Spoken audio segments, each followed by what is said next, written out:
share. Okay, we're sharing is caring. Corey, I'm gonna take the reins here for about 10 minutes or so and then pitch back over to you. But I figured this was actually, it's a great time. It's right at the top of the hour. I just blasted out a message a moment ago that I was going to come back on live. So I am going to give everybody just a minute to join us and join us live here. And then, yes, I am kind of interrupting Corey's session a little bit, but I wanted to come back on because there's obviously been a critical break to the marketplace, and we need to discuss it a little bit because we're right on the verge of what can become a very, very precipitous move in the marketplace, one that would not be easily recoverable. And we're on that, kind of on that cusp right now. So give everybody a minute to tune in, and we'll get going over here. So for those of you that, excuse me, sorry, I was just doing a mastermind, the Christmas tree mastermind for about an hour and a half. So I've been going for about 3 hours today. All right, let's get into it. Here we go. It's top of the hour. This is your trade update. Obviously, I'm coming in doing a trade update because the marketplace has had a very substantial reversal on the trading session. Something that I mentioned this morning, and this is not to be like, oh, so right. One of the things I mentioned this morning is I said to you, by the day's end, I mean, and this is the time the S&Ps were up 123 points. So these S&Ps were up 123 points when I said it this morning. Said I would not be the least bit surprised if we actually were down 100 on the day. Like literally, we were up 123. I said we could be down 100 on the day by the close. And I literally had people like laughing this morning. What did you see in the marketplace? None of the volatilities. I mean, the volatility in the VIX had collapsed, but I say this all the time. The VIX is just a ridiculous indication of risk. A lot of the volatility indications had not relinquished. They had not backed off. I mean, to a lesser degree. Yes, they were down, but to a much lesser degree. Even like the volatility futures, they dipped a little bit. These things have absolutely ripped. They're on fire. I was looking at VVIX. Okay, the VVIX reading, and I want to start with this. Okay, the VVIX reading right now. If we closed right now, this is the highest VVIX reading that we have seen in this sell side activity. I'm not saying it's the highest VVIX reading ever, but what's interesting about the VVIX reading, what's really interesting about the VIX itself too, and again, I don't like the VIX, but what's very interesting about this is the highest reading we've actually had, and then some. We cracked all the way to 28 today, which is one standard deviation away from mean meaning 20. We hit 28 VIX, which is really, really wild. Why is that interesting? It's interesting because, let me unsort this. Sorry about that. It's interesting because this is not categorically like, the big tankage. It's a huge reversal, but we were down here just the other day too. And what's interesting is when you have volatility, in a marketplace, the first time you see the risk, and I'm just going to point this out, the first time you see the risk, we saw the risk. Today's Thursday. We saw a risk hit the marketplace right here on Tuesday. Okay, there it is. And you can see that wick is pretty much matching this one, right? We saw the risk kind of hit the proverbial fan on Tuesday, and volatility spiked. Okay. Today, though, was completely different because when volatility spiked today, it soared, and we really didn't trade any lower. But look how much more volatility reacted, meaning that the marketplace is like, if you see something really scary, the market's like, holy crap, and kind of freaks out. And it did a little bit on Tuesday, but it saw something so scary today that we actually shot to 28. Capitulation, possibly. Okay, it's okay to say that, like, to sit here and say like, oh no, man, we haven't capitulated over there. Okay, look, it's crazy. But now we face a different problem. Okay, so volatility spiked, meaning that the marketplace saw something that really scared the living crap out of it. Okay, at this point, okay, you can think about risk reward, you can think about buying the dip, and that's fine. You're gonna buy the dip. Okay, you use anything but a spread, you're out of your mind. I don't care. You can't get long this marketplace. The risk reward here is absolute futility at this point. We could bounce back up, but your bounce back up is always going to be meager to the downside risk. The downside risk right now is the abyss. You had nothing below 6,600. Okay. We open up today and it's going to be over for a while. And I cannot stress this enough. And that's some of the risks that you face because you are facing levels. This is a 30-day 1 hour. You're facing levels, okay, where it ain't going to make a difference. There's nothing below this level, okay, that you're going to want to latch onto. Nothing. We open from here, okay, and it's a precipitous drop, 200-300 points to the downside. That does not say that we're headed down, okay? That doesn't mean that we're headed down. The reason for this update is because we're on the lower edge of the expected move. Pretty unexpected. Like, holy crap, have we been places this week? I mean, take a look at the week. You opened up, okay, the week on Monday, a little bit of sell side activity. By Tuesday, it's 144 points to the lower edge of the expected move. We bounced out of it, kind of came back down. Okay. Wednesday was kind of a slop fest, but some two-sided trade. Here we are on Thursday. This is one of the biggest reversals that we've seen in recent history.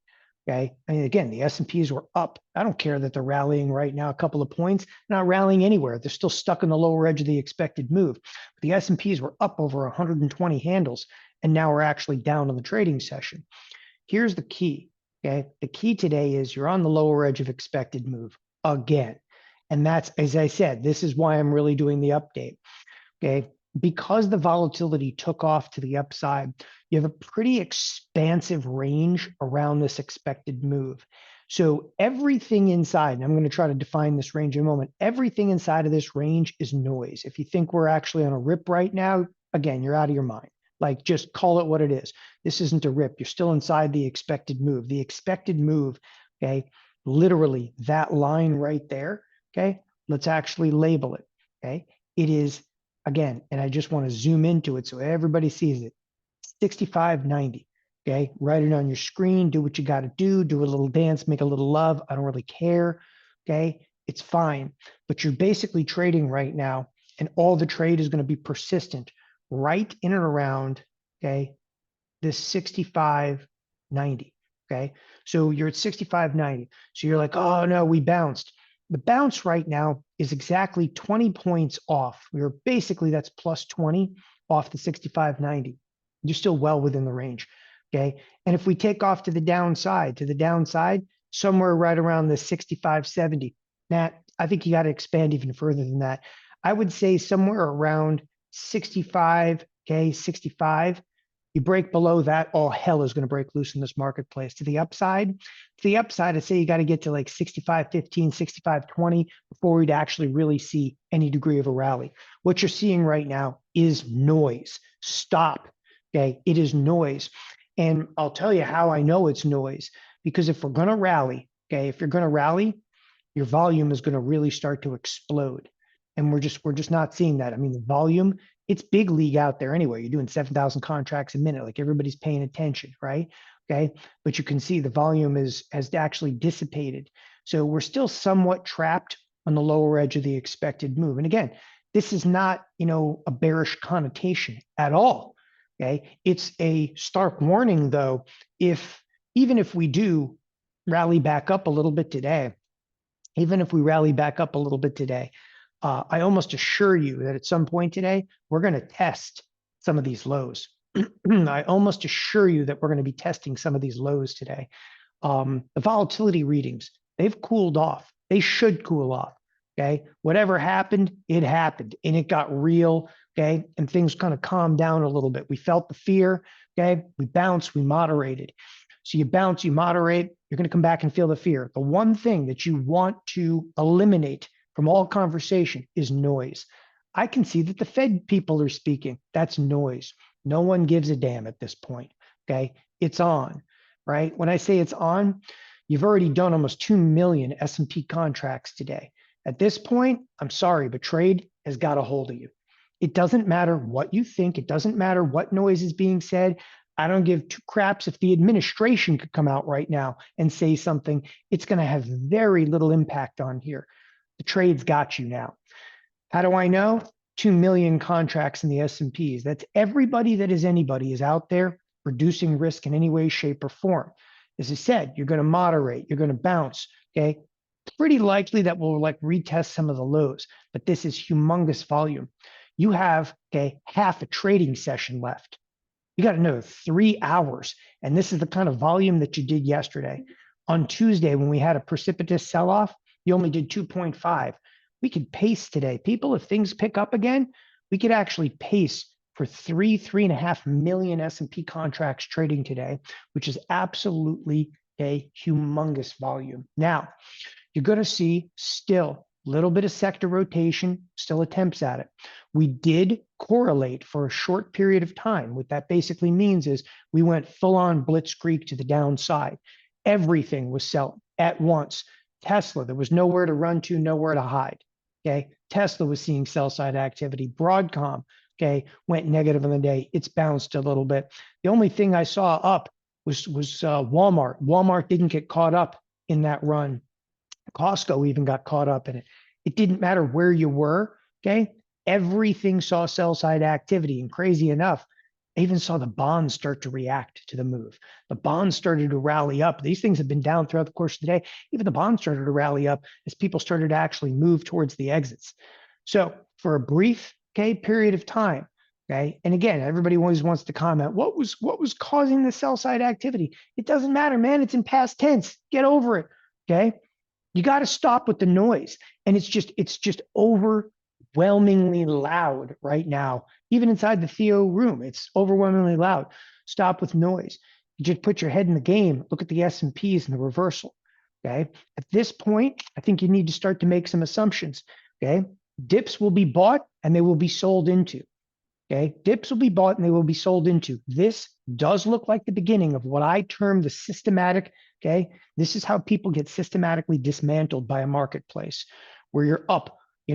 I mean, look at the expansive range of the NASDAQ today. Just look at the NASDAQ today. You were trading 25, okay, 300. Then you're trading 24, 300. That is a 1,000 point move. I don't give two craps what you think about a marketplace. It's a 1,000 point reversal on the day. Does it matter at that point? No. Okay. Truth is, all you know is that there's risk out there. Okay. This isn't dip buying. This is short covering at this point. Okay. There's nobody.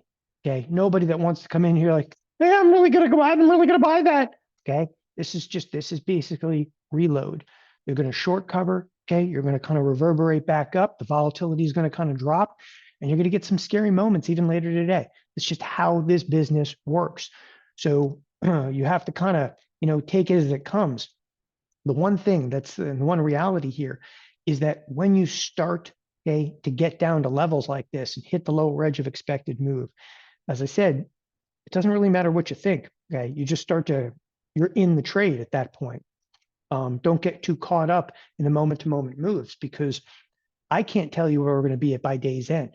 I mean, I told you this morning, like we could reverse 100 points easily and be down 100 on the day. And the only reason I said that is because volatility, all wrong for the situation. It's just all wrong.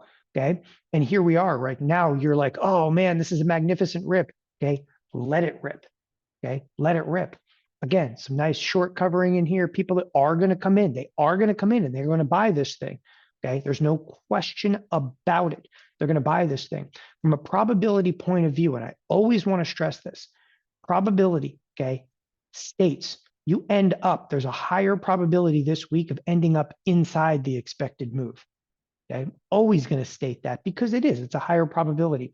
But the reason, okay, that you got to be careful right now is when you're on these lower edges of expected move, it's a lower probability. Like there's a very slight chance that you come out here. And if you do, okay, the drop is absolutely huge. And that is that danger that you're going to face. And you're going to continue to face it. Even if we rip back to, 660 over here, you're still going to face it later today. They're still going to pull this thing back at some point today, and you're going to feel the fear once again. And you're going to constantly kind of face that. All right, let's talk for a brief moment about what has happened, okay, in some of the volatility indications, which obviously, as I said, the VVIX soared. You're like, it's contracting a little bit. People, you're at a 124 VVIX, okay? Even relinquishing hedges, which means unwinding hedges, is still going to cause reverberations of volatility back to this tape. Okay. So as people start to unwind some of the hedges, which everybody unwinds hedges, still going to reverberate back. Crypto, let's talk about it for a second. It bounced today. It's already fading. It is what it is. I wouldn't be too concerned over here. This trade is clearly, okay, it is being felt now back in the marketplace. I look at a couple like, you can bring up obviously MicroStrategy, which is tanking a little bit today. I mean, but this is more noise than anything. Okay. And it really is. So it's down about 4%. Okay. And you start to question, like, are they even going to make it over here? Like literally, are they going to make it? There's going to be a couple of those that are going to generate some fear. But when it comes to Bitcoin and crypto, it's long overdue. This one's long overdue for a significant bounce. The problem you have inside of Bitcoin and Bitcoin futures, though, there aren't any shorts to support the marketplace. There are very, very few people, okay, that can actually short in the Bitcoin futures. Or in any, I should say, not Bitcoin futures. This is Bitcoin futures, but you can short the Bitcoin futures. It's a tremendous amount of margin. There's very few people that can actually short anything in crypto. The liquidity is just not there. So what you're not going to get inside of the crypto marketplace, you're not going to get a supported marketplace, meaning that what we just saw inside of the S&Ps, you sell off massively, you bounce back up. You bounce back up because there's actually covering. By the way, this is like in the S&Ps, it's almost like breathing, right? So they finally take a deep breath, okay? And we rally back up. And everybody looks at this and they're like, holy crap, they've ripped them. People, this is dynamic hedging. Where the hell have you been? You not seen a sell-off? We're coming right back to the lower edge of the expected move, okay? They're going to take this thing back to the lower edge of the expected move. There's only warm, fuzzy places in this marketplace, and one of them is right here, okay? I mean, I'll stay with you if I have to, but we're going to stay right. We're coming right back here. So anybody that looks at this and like, they're ripping them, okay? As I said to you, just look at the volume. You just look at the volume inside of the S&Ps, okay? Are you new? Look at the volume. The volume dipped the second we started to rally back. We can still rally. I don't want to just we can't possibly rally. You can still rally. But you look at the volume and they basically, the second we started to actually rally back up, okay, the volume starts to dip in here. And again, I don't want to say like, oh, we can't possibly rally. You can rally, okay? But you have to go from probability to probability. You got to latch on to big like levels. And one of the big levels that the marketplace is like, it goes to like happy points. That's right there at the 65.90. Okay, you know that unequivocally that 65.90 is going to be a big level in there. Okay, as I said to you, you can rally today, but it's still really, really early to even have that consideration. So going back into here, and again, I just because I want to give you a feel of the dynamics of trade. Like there are things that you can say, oh, definitively, like we're going here, we're going here. In a market like this, I'll assign probabilities to everything. The highest probability on the screen, without unequivocation, is going to 65.90 inside of the SPX, bar none. Okay, that's like an 85% probability. We're headed right freaking there. I already told you we're going to test. Okay, we're going to test, and you're going to feel the fear somewhere out here. We're going to test these lows. Okay, and that's where people are like, how the hell could you look at the market right now? Volume, it doesn't lie. You surge like that when everybody's servers turn on, okay, and you're all caught in noise, and you're actually looking like, I mean, literally, there's people right now in here scrolling back. What happened that caused this selling? Who gives two craps what you think caused the selling? Okay, that is not going to help you see where these S&Ps are going. You know what will help you? Okay, when you look at volume and all of a sudden in the last 3 minutes something happened and all of a sudden notice the volume surging again. Yeah, because they're turning the servers, turn those machines back on. Okay, anybody that needs a hedge better get one on right now, because that's exactly what's going on in professional trade. Now, back to correlation for a second. This is not a good picture on the screen. We actually saw correlation. I saw at one point 87 products trade to the downside. That's really, really close to full-blown correlation. And when I say it's not a good sign, you don't want to see 33 products that are actually still holding it together. The higher the degree of correlation, okay, the higher the degree of the correlation, the better off you're going to be, because when you get correlated, okay, you can actually form a short-term bottom. When you see these really high degrees of correlation, you can actually have a short-term bottom. I think we probably saw one down here. Okay. Like when we saw 87 products trade to the downside, everybody was freaking out. The volume was actually surging in here. It was pretty wild. Okay. Maybe we saw it. But the one thing I can tell you about this sell side activity, okay, I can't tell you this is today, the next week, whatever. It's not over yet. We didn't correlate for any period of time, okay, to substantiate it. You need to even see stuff like Walmart. And I'm using Walmart because it's a perfect example. Walmart had earnings. I know it's up on the earnings. Okay. Walmart needs to fade with the rest of the marketplace. The concern now is like, even if you rally back today, let's get crazy. Let's say we rally back today. It's stuff like Walmart. It should have sold off with the rest of the marketplace, and it didn't. Okay. So why Walmart? Why do I give a crap? Because when you see full blown correlation, it's got to be felt across the entire spectrum. And if it's not, okay, you didn't actually see everybody running for the hills at that point. This happened too quickly today, probably for that to even occur. So at some point in the not too distant future, you still have to see, okay, us, resolve maybe a little bit lower and that occurrence happen. Getting a little bit deeper into it here, stuff like Meta, okay? Meta looks almost as bad as crypto right now. Do I know what's going on in here? No, and I don't care, okay? This thing is about as oversold as it gets. I actually have, okay, crazy enough, I even have a bullish position on. My bullish position today was deep in the money. I couldn't even get out of it. Couldn't get out of it before the marketplace reversed. So I don't want you to think that these short, like intense moves over here, okay? Don't think that you're necessarily like, oh, I missed this or missed this. You're not missing anything. Let the marketplace kind of resolve a little bit today. Don't get caught in crossfire. Don't sit on your hands if you have to. Don't do anything stupid. Okay.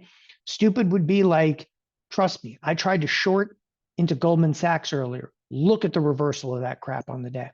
Okay. There's no way I was going to catch it. By the time I even started like trying to execute, I was already in this neighborhood here. It sold off, rallied back up, and there was just no way I was going to get filled. And even if I got filled, you were never going to get filled in here either. So what we're going to have to do is we're going to have to let this day kind of, persist. Let it happen, people. And as it actually happens, okay, you'll wake up tomorrow and we'll look for opportunities. What's an opportunity? An opportunity is if they start really tagging tech, Google's unscathed, totally unscathed, but Meta's getting killed. NVIDIA, it reversed, whatever. I would leave this alone for a couple of days because it's just past earnings. Tesla, okay, absolutely wicked reversal inside of Tesla. Okay, one of the biggest ones we've seen of recent history here. This is a almost a 10% move from high to low. This thing just reversed. I mean, it was literally trading like 430, was trading then again, an 8-10% move intraday is wild, with still 3 hours left in the trading session. Microsoft, okay, Microsoft, take a look at this one, okay. This is a fairly precipitous break to the downside. Microsoft, there's nothing but open air below this. Okay, there's a couple of these big tech stocks that are in trouble. Apple, totally unscathed. Amazon's now down on the year. Do you guys know that? Okay, your Magnificent Seven is less than magnificent. Apple, okay, basically up 10%, but Amazon's down on the year. Microsoft giving up huge gains. Okay, over half the gain of the year. Half of its gains in the year have been given back in the last 4 weeks. A lot of people are not aware of that. It's 15% decline. Okay, 15+% decline inside of Microsoft. Look to the products that are unscathed. I keep saying that. Look to the products that are unscathed. Here's one of them. Broadcom, Google, opportunistic at this point. Those two.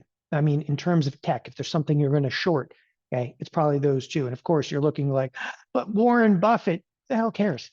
Do you think the market's really going to care? Do you think the S&P start to sell off again? If the S&P start to sell off again, you think people are actually, and servers are going to pause and be like, I've contemplated that if Warren Buffett actually, was long this security over here, I should definitely not short it.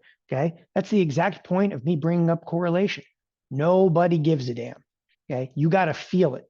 And you got to feel that, like, when nobody cares, believe me, they're going to go after Google in the biggest way. Why? Because, okay, it's the top performer. Okay, you hit the generals first, because that's just the way the market's going to work. And those top performers, things that are unscathed, Broadcom is really high on my list, really good. Okay. Shorting Google is just a matter of going out and using a put spread. You'd buy a put spread. Don't try to sell anything right now. Even with the volatility up, the sale of actual call spreads and so forth, not going to sell. They're not going to be a good pricing. Okay. Are we back yet? By the way, I'm staying on with you. Just waiting for us to staying on with you here. Just waiting. Okay. Because 5 minutes ago, people are like, "There's no way in hell we're going back down to the lower edge of the." Yeah, we are. We're going right down to the lower edge of the expected move. Again, I want you to understand. I can't see where we close today, and neither can you. I can't tell you that we're not going to rally today. Okay. I came on here knowing that we're probably going to have a bounce. When I actually sent out that message, pretty good chance we're going to bounce because I saw correlation hit. Figured, what the hell, we'll bounce, but we'll go for it. But we're going to pull back. Okay. And there's a really good probability of retesting like those lows. And the reason I say there's a really good probability of that, everything on the screen kind of points to it right now in terms of volatility. Okay. These are not, numbers to be taken lightly in here. Again, crypto, see if crypto's kind of spilling over to some high beta stuff. I like to look at stuff like Oklo. Why do I look at Oklo? Oklo is this, it's a SMR, small nuclear reactor stock. And the reason I like to look at stuff like Oklo is I talked to a buddy of mine. And a buddy of mine just so happens he runs a little company called Robinhood. Everybody familiar with it? Okay. So we only talk maybe like once a month. Okay. But I love him. I still love you. Anyway, we talk like once a month, and we were talking about the crossover between, we don't usually talk business, by the way, when we talk, like almost never. Like I don't ever ask him like, how's it going over at Robinhood? Okay. Does your platform really suck?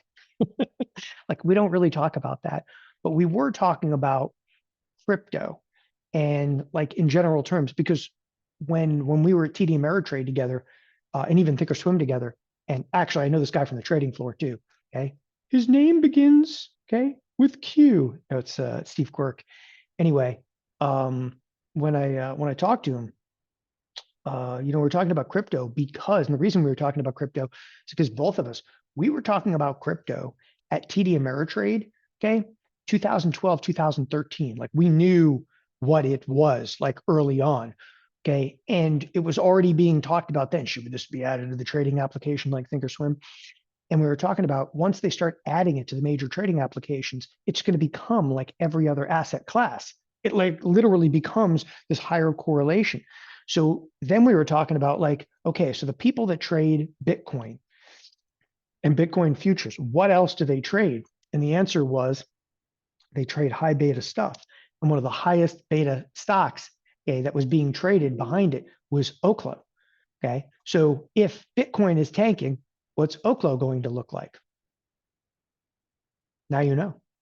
Okay. If you sit here and you're like, I looked at the fundamentals of Oklo and who the hell cares? Nothing matters. Okay. Nothing matters. When it's every man, woman, and child for themselves, and there's going to be margin calls coming up in here, let me tell you, they're going to hammer them. Take a look. Okay. I knew this thing would be down, but I didn't think it'd be down 10% today. 10% is big. So what's going on? Retail is definitely taking a hit today. Now it's getting serious because retail's taking a hit. So retail traders they're pretty good at a lot, but the thing you should get is retail is very easily read, and they're going to try to buy dips and they're going to fade those dips and they're going to try to buy them again. Okay. You got to be careful right now. If you do dip buy and we do rally back up, like even today, okay, you could get hit as early again as tomorrow. The one thing is, you better realize there's chum in the water right now, okay, and it's you. So you got to be careful. You use spreads. You keep yourself intact. When I say keep yourself intact, you define risk. You buy a call. Who buys a call when the volatility is up like this? You buy a call, you die. Okay. You buy a call, you're crazy. If you actually want to go get bullish out there, go into a product like XSP on an intraday basis. Okay. If you really wanted to get bullish today, just use a damn spread. Use a spread. Okay. It's not cheap, but use a spread. This will actually at least keep you, when I say intact, it'll keep you away from the volatility exposure. Intraday risk is to 51%. You're trading at a 51 VIX today. What's wrong with you, man? Get your head in there. Like you can't just buy a call or buy a put. Use spreads, even on an intraday basis.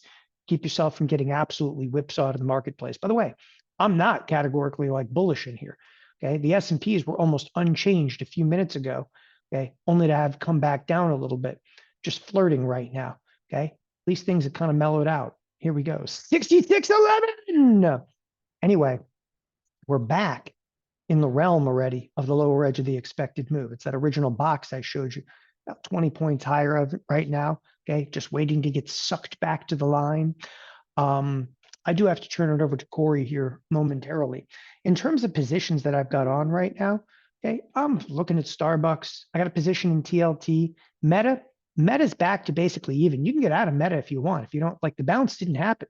Okay, if you're not comfortable with that one, duck, dive, bail. It's fine. It's okay. Okay. Just look, I don't have a lot of risk on. Like in terms of sending out trades, I've opened stuff, I've closed it profitably. I've opened stuff, I've closed it profitably. With the XLF position, closed it profitably. I'm coming in this right now really, really light on inventory. That's a damn good thing. I'm coming into this, as I said, light on inventory. Okay. I'm not making a bunch of money today either. I'm making almost nothing today because I do have some shorts right now in stuff like Google. Okay. I stepped in and shorted Google even more the other day. Why? As I said, I think it's ripe for the pluck. And when I say I shorted Google too, I just went out and sold some shares. Okay. And short selling is not an easy thing. This is a, not defined risk, but I'm not sitting here, proclaiming like I've hit the top or whatever. Yeah, I just think in the near term, there'll be a little bit of a pullback and I want to be a portion of it. Volatility futures, one last read. Volatility futures are headed back up a little bit. So some of the risk is starting to bubble back up. Stocks like Broadcom today, okay, nice little bounce back. Well, let's see if they actually come in for another round. Again, the one thing is not clear over here is why there's still pockets of strength in this marketplace. Okay, it's a marketplace that it almost feels like it refuses to give up until it does. With that, let me turn it back over to Corey. Okay. Again, I'll be here, and like if that last 30 minutes of the trading session gets real, if I have to hop back on, I'll totally hop back on. The most important number probably on the screen right now, and I'm going to actually put this to the SPX. The most important number, just breaking basically through these lows.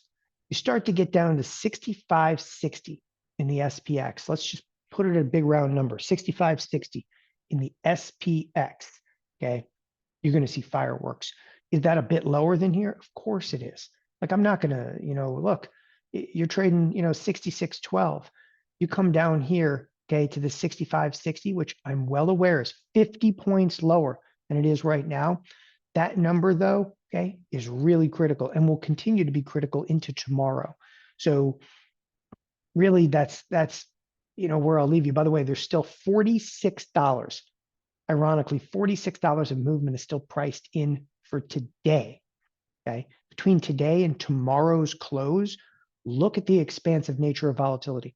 There's still a 100-point expected move between today and tomorrow. That is absolutely massive at this point. I mean, the whole week has basically passed us by, and here we are with a $100 expected move. So, Corey, have at it. We're going right back to the lower edge of the expected move. We might be testing these lows before we know it.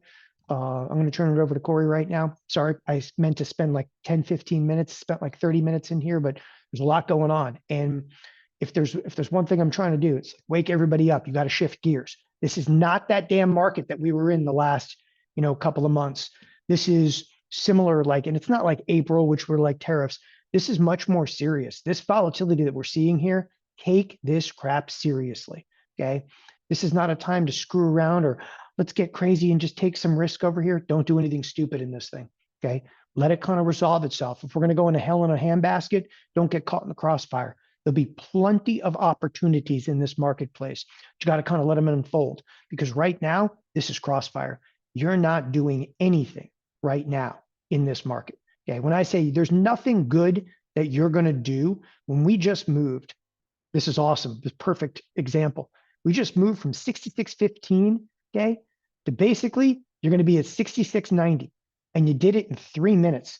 What do you think you're going to do, okay, that's going to be a good move in a 25 handle move in the S&Ps in 3 minutes? Like there's nothing that you're going to do in here when it's 15 points in 1 minute inside of the S&Ps that's going to feel right. everything. Like volatility is good at one thing, making you feel that every move that you do is exactly the wrong move at exactly the right time. All right, Corey, all yours, sir. All right, thanks, Don. I concur. This market is certainly a spot to be taking very seriously. If you're trading it, micros, shares, something like that, don't be a hero here. Don't do anything that is beyond your aggression level and all the things. So I will concur 100%. I had a little session prepared, so we're just going to take it as Don was doing and go on the fly and do our updates. But first, I want to make sure everybody's good. Don's taking care of us with our trades. Don had this morning session. We hit some upside targets. But again, I'm with Don, I'm with Tony, all the people that are saying, why? We don't do the why stuff. We do the trade stuff. We do the levels, the entries, the targets, the shares, the micros, the calls, the puts, things that Don does. We manage risk. We don't know when a market's going to be big or small and all the things in between. So it's a very serious market. We're sort of in a similar spot, I think just identical. In fact, if we get the slides, I don't think we will, but because I want to do more live and much more reactive in the chat room than normal. But I just took up the same title, The Edge of the Event Horizon. Still, still, there's no difference. And I concur 100% with Don in the case that, let's go bigger picture here. There's no difference from yesterday and today. What is no difference in terms of price levels, opportunity trades, and what is likely to happen, what is probable, what is real, and what we're going to take a risk off if things go, in my opinion, wrong, or right if you're playing the downside. So let's keep this same logic, just with a little bit more with a little bit more seriousness and less humor and funny. Not that I try to be funny all the time, but much more serious today. The same logic is here. 6600 they're about in the S&P futures, which is roughly where we are. We came up, hit some upside targets, came very quickly back down. So what I've been saying in my sessions is exactly what Don's saying. We're seeing the market similarly. None of us are predicting, but we are saying if this level breaks, we will see a liquidation, and it could be very quick. And some examples of that would be here. The market had a support shelf. It wasn't the biggest liquidation, but over here it was liquidation. We had a little support shelf, downtrend, and we had about 2 or 3 days down. So that is absolutely on the cards. It is absolutely in the picture there. So we'll be working on those. But question? All right. So yeah, in the middle of the profile, we don't do that much. So we hit the upside targets. Let me kind of back us into this, a couple things here. So when we're playing the game, yeah, I mean, basically J9, be price agnostic. So I try, but Don has a bear bias. I have a bull bias. It just is what it is. Everybody's got a bias, but we want to put trades on that feel good, feel comfortable, but the market isn't here to validate bull or bear. The market's going to move, the market's going to rally, the market's not going to rally, the market's going to break. All these things are out of our control. What is in our control is how we position, where we take our stop losses when they're triggered. We do not want to have a stop loss if you're long and bullish. If the market breaks, you don't want to play the hero. Take the stop loss, take the L, right? Take the position off and let the market dip. And if you want to get back on the long side, if you're short, again, hold on, do the bold hold type logic. Keep the puts going, keep the trades on the short side going, because it could be a very real, and I think at this point, somewhat increasingly likely chance that we are going to go hit those downside levels. But before we get to that point, again, just looking at the game plan, we went to the middle, hit the target. Not a victory lap. No, this is a victory lap, but it is trading. It's making decisions under conditions of uncertainty, playing the bull type logic, the bull up away from. We hit our upside targets. When above the expected move, NASDAQ did as well. Of course, that was mainly NVIDIA. Russell hit the targets as well, up here to this 2400. But beyond that, crude. So just showing you how the crude market's working. It's all playing out decently well. And even this reversal, I always say directionality is a little bit easier, in my opinion at least. If you're here, go into here. We did that. Well, the most of it happened overnight. If you're the top of the profile, top of a level, some top resistance, you're here, go into here. We did that. But it happened a lot faster, and we never know reasons about why something happens. Crude is a good example. of the reversal. That was kind of the one thing, the canary in the coal mine for us in the futures room, prevented us from going long when crude had that breakdown. Bonds had a surge. So there was, as Don was mentioning in his session, there's a lot of things going on behind the scenes, volatility futures, expected move, Japan type of logic, cryptocurrencies. Lots of things are showing volume. He's very correct with the volume about the internals and the behind the scenes type logic. All that's flashing red or flashing caution. But even in the context, we just have to trade what we see.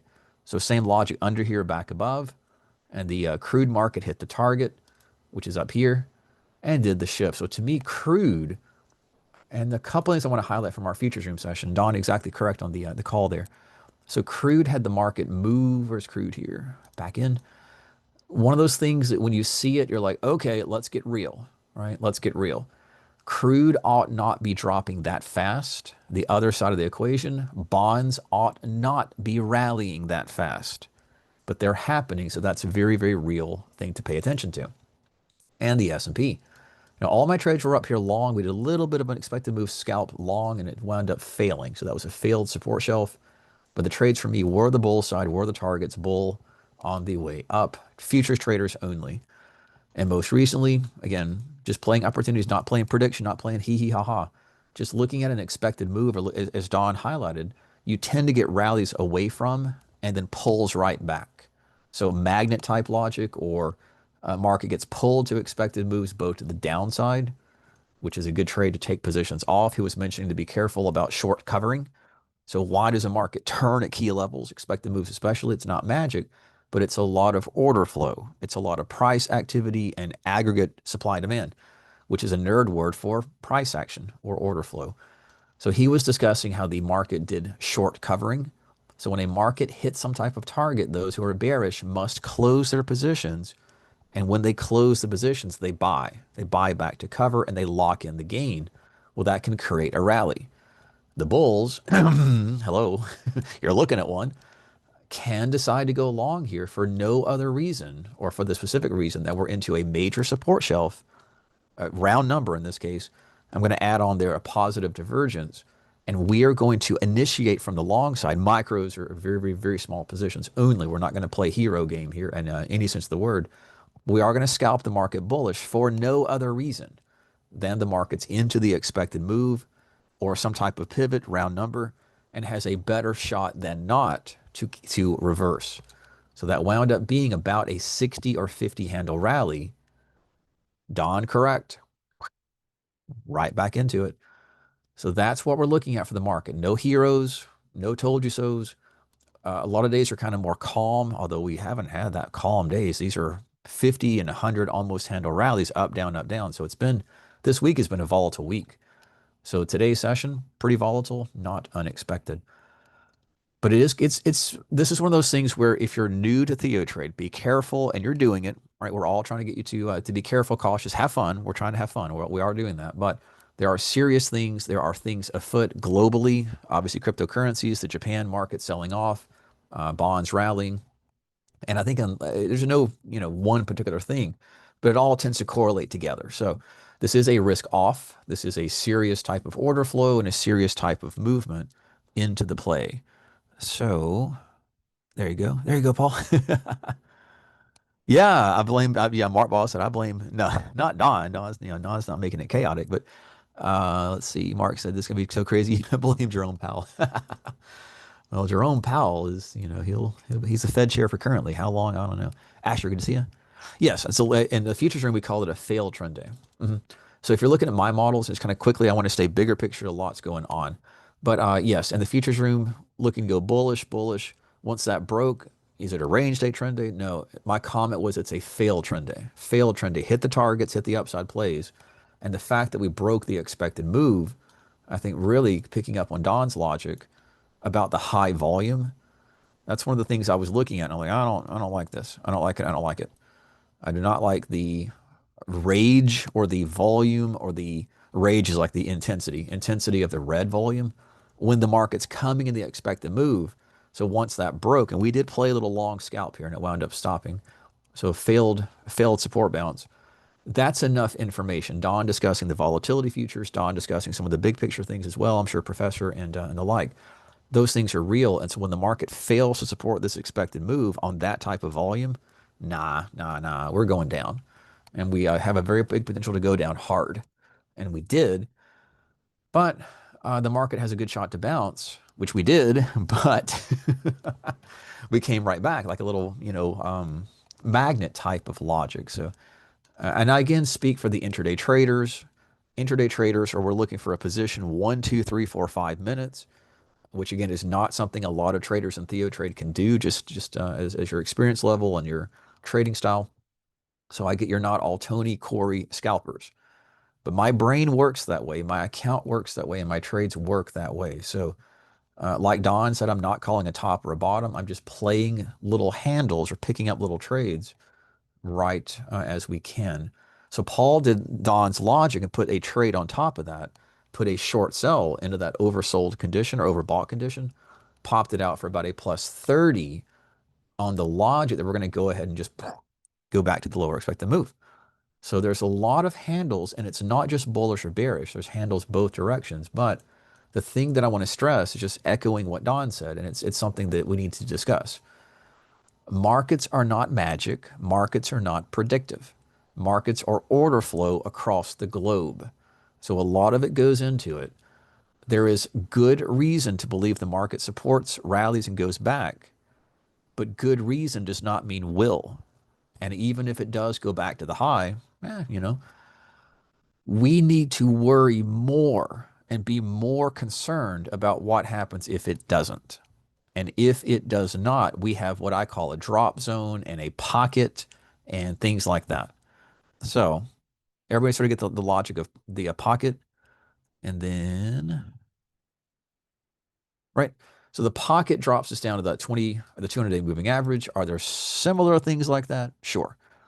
We can look back at those. I won't go too much in that scape. But from the live trade, live perspective, y'all all are different. You all have different account sizes, different trade styles, and you're doing different things. But what's going to unite every single one of us is if this market breaks support, it's going to here. Period. Full stop. There are no further discussions. If this market breaks support, it will liquidate down probably to any number of support levels, probably the 200-day simple moving average. So given where we are, if you want to play a breakdown type trade, I look to Blake, I look to Don, I look to anyone getting you short or bearish on a breakdown type logic. Do you wish to make money short? Initiate beneath these levels. Do you wish to trade the intraday chart with us? Probably going to be a little easier, I think, because you're going to be able to, the volatility is going to be there for you. And the moves will be quick. Get in, scalp short, and play aggressive intraday futures. Tony, myself, Blake, and others, or Don on the put side with the intraday options in the event the market breaks. So we are setting up the real potential of a breakdown. Are you predicting it? No. But we are saying if this happens, the next move will be a fierce downside liquidation event. We haven't really seen one since earlier. I'd say the last time we saw something like it was in April. So we are standing at the abyss, which is what I call the event horizon, ding, ding, ding, ding, ding, of the market doing something somewhat similar, or at least could be doing something similar. That's what we're going to think at least around the 5,700, bang, bang, 2 days in a row, bang, bang. Actually, a third day, then it reversed. So I want to kind of make sure I'm reading the chat, make sure everybody's good. Everybody's sort of okay. Yeah, PK's like, I'm in cash. Ready to do this. So again, trading is a game. It's been working well on the long side, but been working well does not mean it will always work. So nobody's arrogant. Nobody's like hee hee ha ha. The bull flags, the buy the dip type mentality has worked. And I think, to be honest with you, it's worked a little longer maybe than it should have, because buy the dip type models or buy the dip type retracements tend to have 70 or some odd percent success rate. This is not funny or silly. It's real. From June, the buy the dip type mentality has had a 100% success rate. You're like, that can't be true. It is. When the market is pulled back to the 20, the next move of the market has been to make a new high. That has repeated itself about 10 times. That is well beyond normal statistics. So clearly I take the victory dance. Yeah, me and Johnny be bullish, but 10 out of 10 does not mean 11 out of 10. In fact, each little time is kind of making me more nervous. So this time has made me very nervous. You've probably picked up on that in my comments. You picked it up on my videos. And of course, the other instructors are doing similar type, warning sign, careful sign, be careful. And that's where we are. None of us know. Can't make that any more clearer. None of us know what's going to happen. But markets don't go up and down the same. When a market goes up, it tends to go up more than it goes down, but it goes up kind of, little by little by little by little by little by little by little. This is why I love to be bullish, because you're getting a lot more little by littles. And when it goes down pretty hard, pretty quickly, pretty violently. So I find it to be very difficult to pick a top and catch the one day the market goes down. I find that almost impossible. I like to go long, bull, bull, bull, bull, and have those big down days occur as sort of ways to reset, recalibrate. But just remember, if you're a new trader, something you might not know is when markets move, they're not equal up and down. A market will creep its way up and then crash its way down. A market will move up the stairs and then literally fall out the window or fall down the elevator shaft, which is what makes bearish strategies appealing, exciting, and fun. And they are fun, definitely.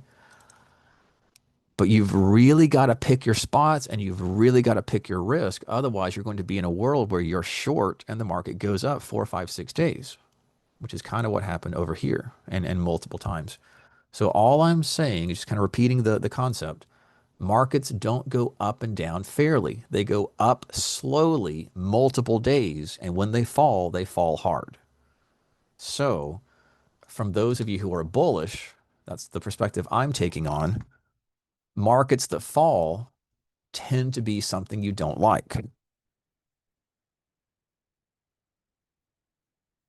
So we don't avoid it, but we manage risk. So that means taking stops trigger, take them, right? Don't ignore stops. So if you're a long type of a trader, do not ignore your stops. Don't jump your stops. If they get hit, take them. It's a probability. Nothing's going to, guarantee. So that's that. And what else? What else? What else? We can also think to initiate, but if you break the support level, just know there's a pretty good chance we get a drop zone. So that on the bull or the buy the pullback type logic is something to be mitigated. On the flip side, when you're bearish or playing the opposite side, trying to play for probabilities and play big handles on the short side, you won't get many big down days, but you will get some. So something for new traders, and why I tend to focus on the long side. A professional trader can stay short for weeks and months and then capture that one day and then it's all good. Or they can take small stops, right? Small stop, minus 100, minus 100, minus 100, minus 100, plus 2,000. So these profitable type put strategies are profitable, but for new traders, it can be difficult to come in here the day before. In fact, I don't think that's possible, honestly. I think you've got to put a position on, hold it, be patient, and capture the big handles when the market sells off, right? And sometimes it doesn't even do that. So that's where we are. That's all I got. We're going to keep talking, but that's mainly the thing. That's the thing I want to highlight. Everything else, as Don was saying, is noise. It's all noise. It's all noise.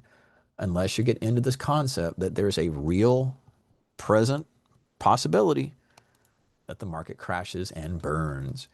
So the bears might get their shot, but it's a shot they haven't had in 6 or 7 months. So you have earned a day. You've earned about 2 days. So in all honesty, in the last 6 or 7 months, the bears or the short sellers, the puts, have had 1, 2, and 3. So you have had 3 days of fun. This is a day of fun. It's a definite day of fun. But your fun is our day of risk and volatility, right? I can't speak for everybody on TheoTrade. We're just too broad. There's thousands of people. You're not all bullish. You're not all bearish. I think the most ideal thing to be is neutral. But here it comes, like the price is right. Liquidation, big picture stuff. On the other side, bonds are getting a bid. We're seeing gold to an extent sell off a little bit, not much. Crude, cryptocurrencies, the dollar is in a little bit of a flat position here for the dollar, but it's been rallying. We'll look for Blake and Professor Bierman and others to give us insights about those, by Brandon as well. So, yeah, yep, yep, yep. Well, and I can remember that too. That was something that triggered my memory there. Mark said, I never get the IWM going limit up in 2021. I forgot about that.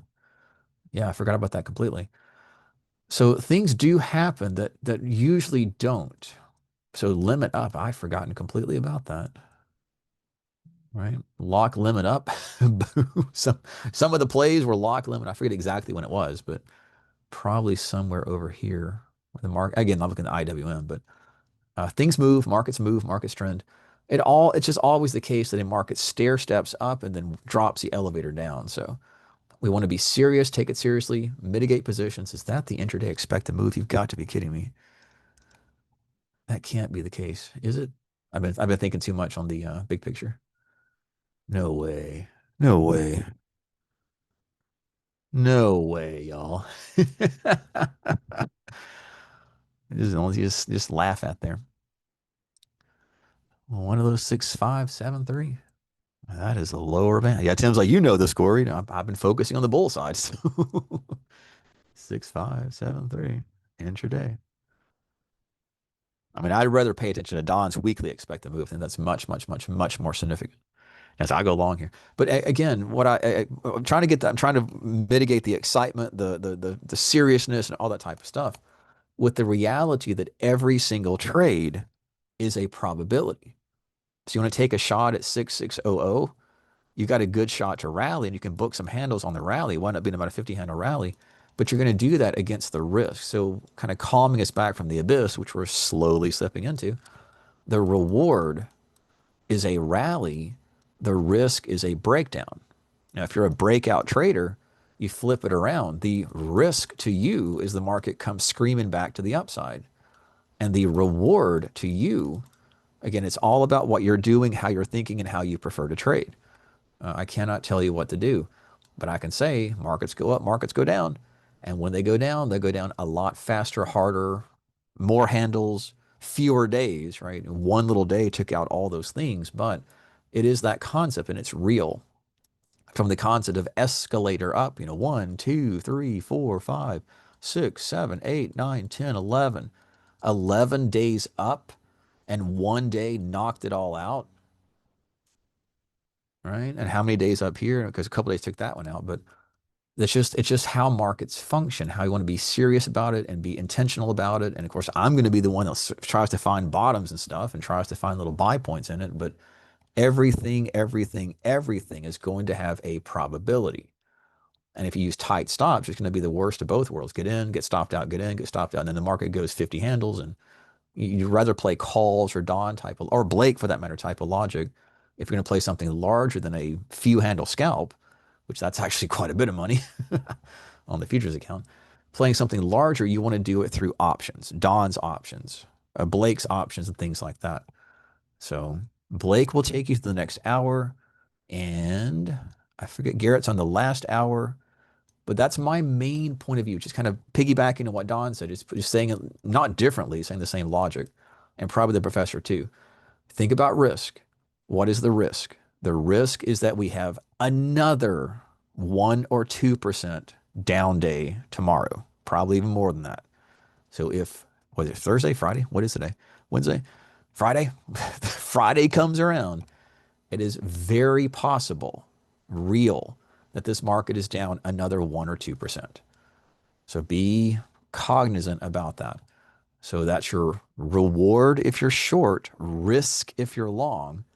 But if you're playing the bounce, we've had plenty of success doing that. The reward is the bounce, the risk is the break. So be careful, be safe. My mentality is a scout mentality, so I'm not going to sit here and do a bunch of stuff, but I did play a game here and I played a game up here. So I am done, well done. And you're getting another opportunity at the moment. Okay, Blake, I was just going I'm to ask you, taking a would you go serious for the tone. 6,600? I know you're so I'm taking a why so serious tone, serious? y'all. Why so serious? I'm the Joker. But all I can tell you, again, I'm with Tony and Blake here. We're not, and Don, when I discuss what he said, don't ask why. I don't know. Expected move, and then, why the market sell. We just, that's hindsight stuff. You've got to make decisions live. If you're scalping equity futures, good Lord, your trades last 1, 2, 3 minutes. You literally can't do anything but work your dome and work your price action. So we don't Yeah. have time to ask. We just have time to, bang a trade. If we want it, we take it. If we don't, it becomes an educational lesson. And dadgum, I really wish I would have, but that's Yeah. okay. Being safe is better than being ran over. So What's the Blake, saying? Yeah, I'd much rather be wishing I was in a trade than wishing I was out. Right. absolutely, absolutely, absolutely. Well, Blake, take it away. You could All have a right. more fun tone. I took, and Blake, Don was Okay. serious. I was serious. Oh, Blake, have fun with us. okay. I challenge you to make us Yay! have fun because we've been It's too like serious. going down a slide. Yay! Well, valid. That's actually not a bad wee. That's right. You Of course, if can, you're a bull like me, this slide was unexpected. You took a little thing, you fell into a hole. If you're taking a yeah. slide, that's more fun. I'm like, I fell into a hole. Oh, But even that's even what the happened to me. slide, I don't know if you'd buckle your knees on that little bounce. Well, and that's the problem of being, even that's what the markets do. They don't go straight up or straight down. They wiggle and they squiggle. And that's how we build trades and risk and reward and entries and all those types of things. So appreciate all Yep. TheoTrade. Thank you, Don, for the update. Blake, have some fun with us. All right. Well, there's some fun. There's some things to Yeah, be able yeah. to do. So yeah, thanks, Corey. I appreciate it. Take out TheoTrade. All right.